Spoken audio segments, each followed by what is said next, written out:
राम राम भाई साहब, वसुदेव कुटुंबकम। भाई साहब आज बात करते हैं ईरान की और पाकिस्तान की। तो भाई साहब एक साइड है ईरान जो पूरे मुस्लिम वर्ल्ड के लिए खड़ा हुआ है। ईरान में शिया रहते हैं, उसके बाद भी गजा के लिए लड़ रहा है, गजा में सुन्नी रहते, उसके बाद भी ईरान खड़ा हुआ है, लड़ रहा है मुसलमानों के लिए। दूसरी साइड है भैया पाकिस्तान जो सुन्नी बहुल है और गाजा में सुन्नी ही लोग थे, जिन 20 लाख लोगों को विस्थापित कर दिया है। 50 से 60 हज़ार लोगों को मार दिया, जिसमें से 20,000 सिर्फ बच्चे थे।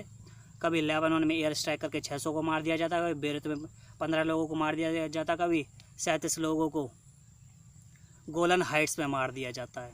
तो ये हो रहा भाई साहब इजराइल और फ़िलिस्तीन के कन्फ्लिक्ट में, और जो ये सारे धीरे धीरे सारे प्लेयर्स इन्वॉल्व होते जा रहे हैं। तो भाई साहब इस पाकिस्तान ने जो पूरी दुनिया में कटोरा लेकर पहुंच जाता है कहीं भी, जो पूरी दुनिया में आतंकवाद को एक्सपोर्ट करता है, इस पाकिस्तान ने जो सुन्नी बहुल है, उसी गाजा में जो सुन्नी बहुल था उनको इजराइल को 155 mm के सेल्स भेजे थे इसने गजा के लोगों को मारने के लिए।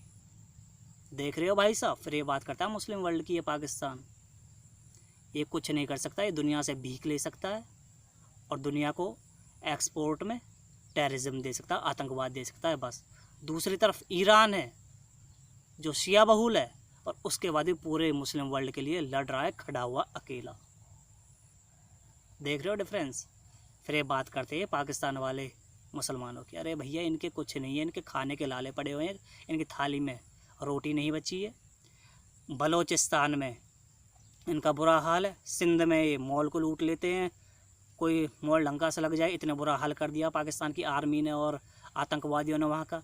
KPK में देख लो कितना बुरा हाल है, उसमें देख लो, POK में देख लो, लोगों को जहाँ से बिजली पैदा होकर आती है वहीं के लोगों को बिजली नहीं दी जा रही है। लोग प्रोटेस्ट कर रहे, कह रहे हैं कि हमें भारत में इंटीग्रेट होना, हमें भारत में मिलना है। इतना बुरा हाल हुआ पड़ा है पाकिस्तान का। फिर ये बात करते हैं मुस्लिम वर्ल्ड की। अरे इनके खाने के लाले पड़े हुए हैं, मुस्लिमों को मारने के लिए 155 mm के सेल्स भेज रहे हैं इजराइल को, गजा में इन्होंने भेजे हैं, क्योंकि साल भर हो गया है अब इस कन्फ्लिक्ट को चलते चलते, तो इसलिए ज़रूरी था। देखो भाई साहब ये हो रहा है, ये हो रहा है हमारे संसार में, लोगों को मारा जा रहा है। और भैया जो वेस्टर्न वर्ल्ड के कंट्रीज़ हैं, जैसे ही इजराइल चाहे 20 लाख लोगों को विस्थापित कर दे, 50 से 60 हज़ार लोगों को मार दे, कभी लेबनान में एयर स्ट्राइक कर दे, कभी गोलन हाइट्स में एयर स्ट्राइक कर दे, कभी बेरूत में एयर स्ट्राइक कर दे, कोई कुछ नहीं बोलेगा। उल्टे ने वेपन्स दिए जाएंगे, एडवांस वेपन दिए जाएंगे। $20 बिलियन की एड कभी दी जाएगी और $26 बिलियन की एड कभी दी जाएगी। दूसरी तरफ ईरान यदि कुछ भी कर देता है, कोई मिसाइल लॉन्च कर देता है इजराइल की तरफ, तो भाई साहब वहाँ एक भी व्यक्ति की जान नहीं जाती। उसके बाद भी सारे के सारे डेवलप्ड कंट्रीज़ आकर देखो भैया क्या करते हैं, कंडेम करते हैं ईरान को। ना तो ह्यूमन राइट्स बचे, ना वियना कन्वेंशन बचा, ना डेमोक्रेसी बचे, ना इंटरनेशनल लॉ बचे। और यूनाइटेड नेशंस तो इस दुनिया की सबसे फ्रॉड संस्था है।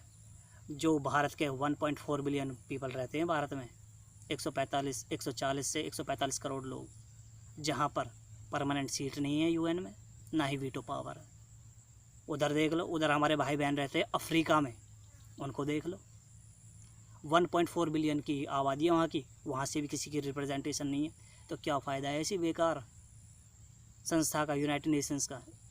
फेंक दो इसे। वहाँ क्या मुँह दिखाने के लिए जाते हैं क्या? वहाँ बस मुँह दिखाई करते हैं क्या वहाँ? बस ऐसा ही करना तो रह नहीं दो, क्यों पैसा बर्बाद करवा रहे पूरी दुनिया का वहाँ पर।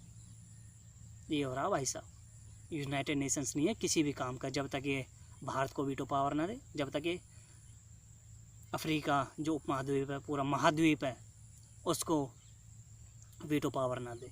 बेकार है, फ्रॉड है। जब इतने सारे लोगों की रिप्रेजेंटेशन ही नहीं है, 2.8 बिलियन पीपल्स की रिप्रेजेंटेशन ही नहीं है, वीटो पावर ही नहीं है, तो क्या फ़ायदा है? देख रहे हो भाई साहब। तो ये पाकिस्तान की बात कर लो, देख लो पाकिस्तान क्या कर रहा है, खाने के लाले पड़े हुए हैं और लोग वहाँ सुन्नियों को ही मारने के लिए 155 mm के सेल भेज रहा है। ये है पाकिस्तान का मुस्लिम वर्ल्ड, मुस्लिम भाईचारा, सिर्फ झूठ। जय तिरंगा, जय भारत।